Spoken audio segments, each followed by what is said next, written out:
Welcome to Penrose Learning, where we make understanding easy.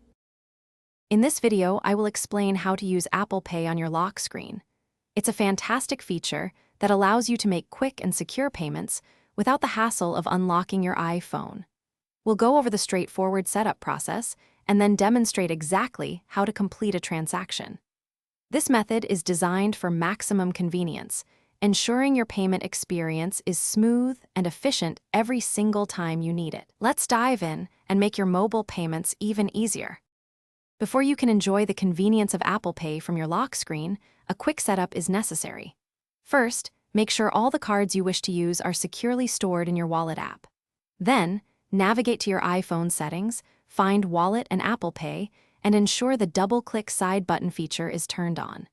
This crucial step allows you to quickly bring up your cards. Finally, always keep your device's software updated for the best experience and security. Making a payment from your lock screen is incredibly simple. When you're ready to pay, just double-click the side button on your iPhone. Your default card will appear, and your device will prompt you to authenticate using Face ID, Touch ID, or your passcode. Once authenticated, simply hold the top of your iPhone near the contactless payment terminal. You'll feel a gentle vibration and hear a sound confirming your payment has been successfully processed. It's that fast and easy.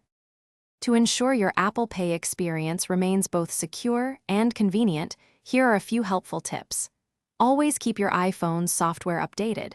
These updates often include important security patches. When making payments in public, be mindful of your surroundings to protect your personal information. Lastly, it's a good practice to periodically check your transaction history in the Wallet app. This helps you keep track of your spending and ensures all transactions are legitimate. Enjoy the ease and security. Thanks for watching. If this was helpful, leave a like and consider subscribing. See you next time.